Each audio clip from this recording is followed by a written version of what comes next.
जात आहेत आणि त्या ठिकाणी विरोधकांनी आम्हाला शांत करण्याची पूर्ण तयारी केलेली दिसते असं सुद्धा ते म्हणतायत सत्ताधाऱ्यांनी. त्याला कसं उत्तर द्या? शरद पवार साहेबांचा आम्ही सन्मान करतो, पण त्यांनी या वयामध्ये अशा प्रकारचा खोटारडेपणा करायचा, पराभव झाला तर स्वीकारून घ्यायला पाहिजे होता. पण जेव्हा पराभव स्वीकारता येत नाही तेव्हा काहीतरी जनतेला पुन्हा कन्फ्यूज करण्याचं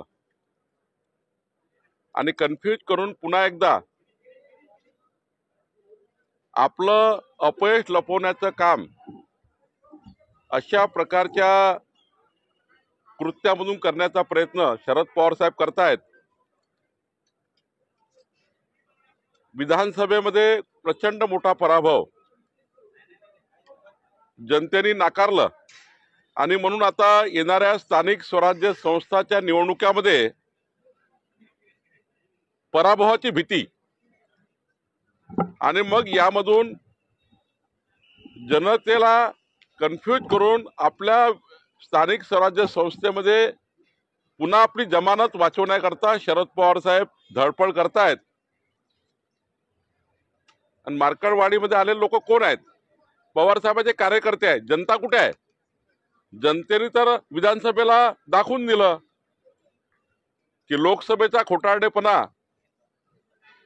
जो होता तो जनतेने नाकारला आणि विधानसभेला जनतेने आम्हाला भरभरून मतं दिले आहेत. मग एवढंच आहे तर मार्कडवाडीमध्ये यापूर्वी ज्या ज्या निवडणुकीमध्ये ईव्हीएमवर मतदान झालं त्या मतदाराची आकडेवारी जर बघितली तेव्हा का आक्षेप घेतले नाही? मार्कडवाडीमध्ये एकदाच मतदान थोडी झालाय, अनेक निवडणुकीत मतदान झालाय. मग स्थानिक स्वराज्य संस्था ईव्हीएमवर झालाय, त्यानंतर विधानसभेत ईव्हीएमवर मतदान झालाय, मशीनवर मतदान झालाय, त्यानंतर विधानसभेत झालाय, लोकसभेत झालाय, अनेक लोकसभेत अनेक विधानसभेत मतदान झालाय. तेव्हा आक्षेप घेतला नाही.